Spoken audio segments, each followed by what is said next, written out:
Good morning, Chad here. Day 23 of juice, day 20 of master cleanse. Still feeling pretty good. Well, pretty good for the most part. I worked until 1 a.m. and then, I don't know, I got a squirrel in my attic, so he was running around and I didn't honestly fall asleep till about 2:30. And I got up at 7. So, anyways, life happens. So, still doing quite well. Had kind of something interesting happen today. I do have this fascination with breathwork, and also, like, the way that I got into breathwork initially is there's a Tibetan practice called Tumo, in which the monks, they're able to raise their body temperature by doing various, some of it's breathing exercises, other stuff that goes pretty deep. But so I was kind of fascinated by that, and so I've been kind of attempting in my own way to raise my body temperature, and by using breathing exercises. And this morning I actually did it when I was sitting outside. I mean, my neighbors probably thought I was a freak. I'm sitting out there, it's like 40 degrees, no shirt on, bare feet, and I actually got my face to turn really, really red. Just as though I had just been exercising, and my core was all nice and warm. Only thing that was still a little bit cold was my hands and feet, but I don't know, working on repairing that anyways, because I've always had poor circulation. So, what I wanted to talk about today was basically, like, fat consumption. I mean, I'm on a juice fast, so obviously I'm not consuming any fat, but and I guess I'll try to be all encompassing with this, so hopefully I don't stray off too much, but all encompassing in the fact of, including whether you're raw or whether you, you eat, whatever you eat, how much fat should one take in? And obviously the simple answer is enough and not too much, because it's pretty easy to overdo fats. So, I mean, I guess I'll start with raw food, because it seems that there's the three pillars of life. You got your middle pillar, and then you got your two extremes.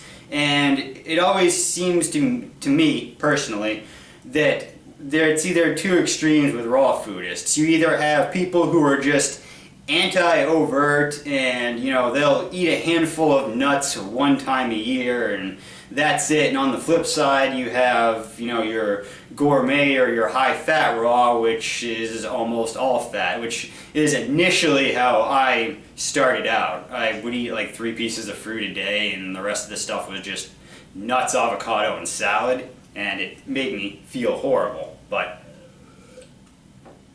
sorry. Anyways, so with fat consumption, I do believe that long term it is definitely important that one does take in fat.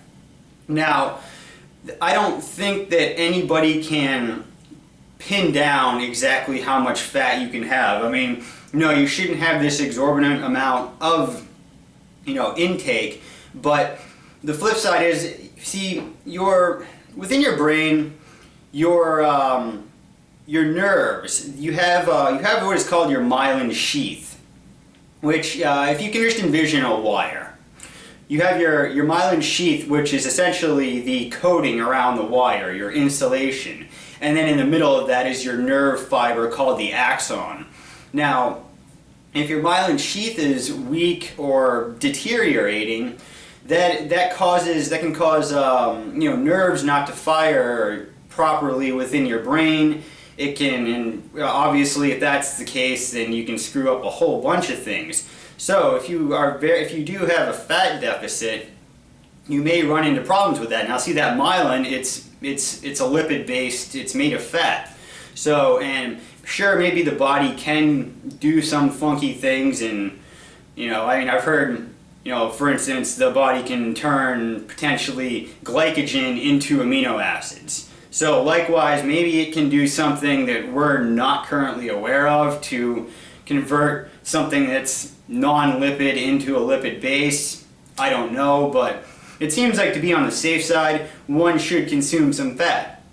Now, in stating that nobody can really pinpoint exactly how much you as an individual need, it all depends, because if you're, if one person has a bunch of weakness within them neurologically, and it is based upon the weakness of the myelin sheath, somebody who has the experience of having strong nerves and whatnot, who doesn't need to eat a lot of fat, can't tell that person, oh, you don't need it, because they may very well.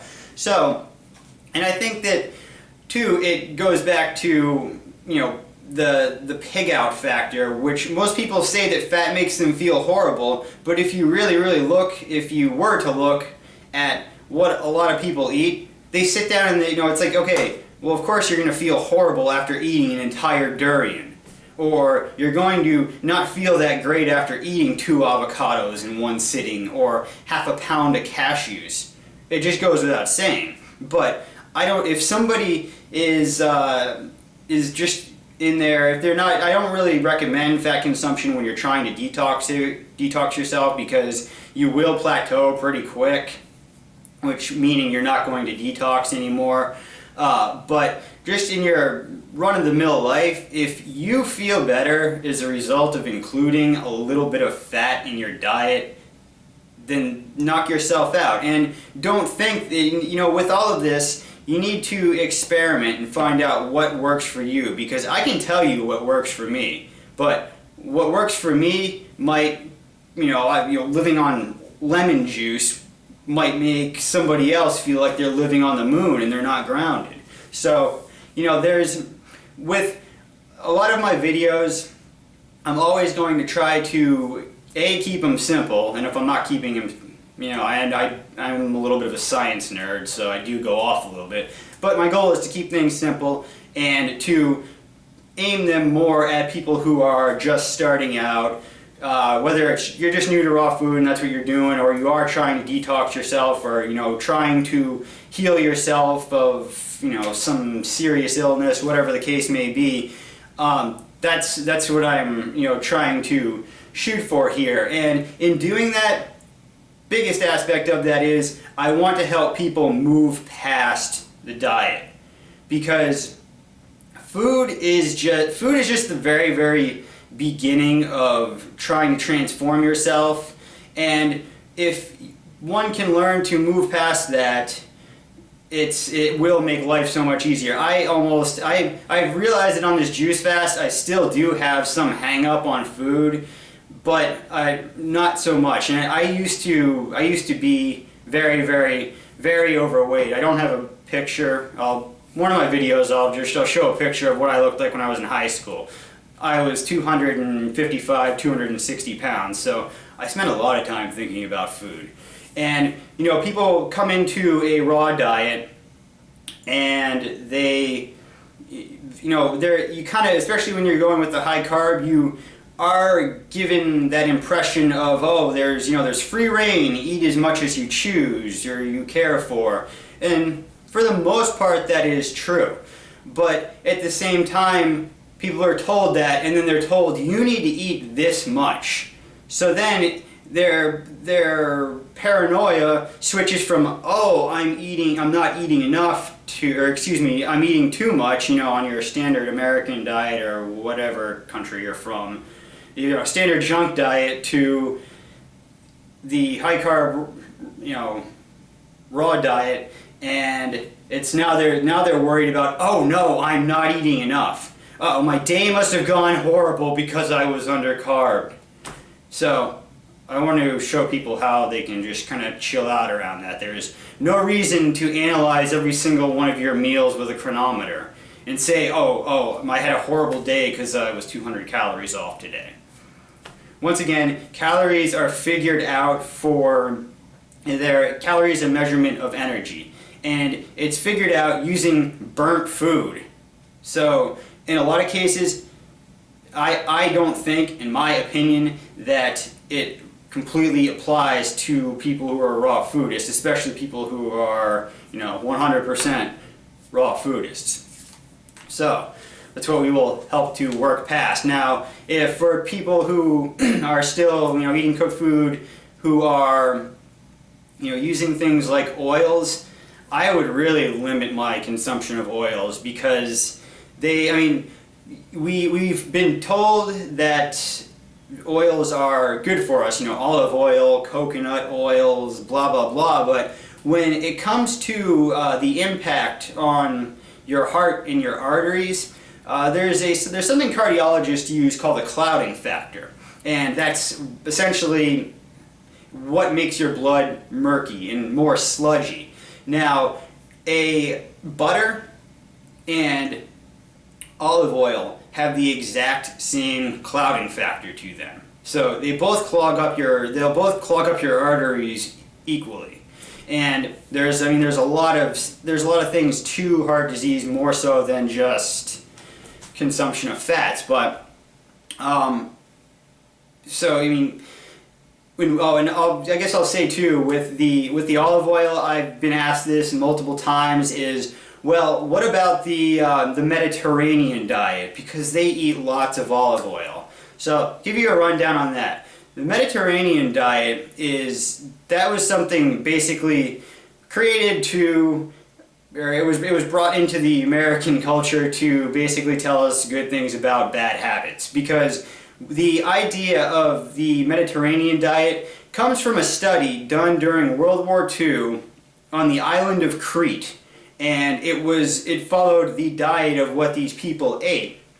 Now, the people on that island during the war, they'd had all their livestock taken away by the Germans, because they were occupied by Germany. So they had no meat consumption. They were farmers, and they followed a predominantly vegetarian diet. So vegetables and fruit made up the vast majority of their diet, with a little bit of fish thrown in here and there. They did use a little bit of olive oil. They did use a little bit, or they did drink a little bit of wine. The average person on Crete, they figured, walked about 7 miles a day. So somehow that got brought into the American culture, that you can just dump olive oil all over things and it's really good for you, and drink a couple glasses of wine because that's great for you too. You know what? Yeah, you can eat some olive oil, you can drink some wine, and do all that if you really, want to. Actually, you can do whatever you want. I don't actually care, because it's your body, it's your choices. But there's a lot of misconstrued information to make us think that we are actually doing good for ourselves, and we're told how other cultures actually lived, and that's not really what they did. They didn't eat massive amounts of cheese and olive oil and all these other things. It was in small quantities, especially when you're looking at back in European countries. Most people didn't have the money to sit around and pig out, and most people too in a lot of those countries, they ate maybe twice a day. They didn't eat 3 or 4 times a day with snacks and all this other junk. So those are some things to keep in mind. Let me see, I guess I'll just leave it at that for today. And well, one more thing I will say is, in me trying to help others as much as I can, I have a whole list of stuff. I could sit here and talk at this camera all day, but I would actually like to know, give me feedback. If you're new to all this, or whatever your status in this deal is on your journey of health. I don't care if you're raw, eat cooked, I don't really care what you do. Tell me how I can better serve you.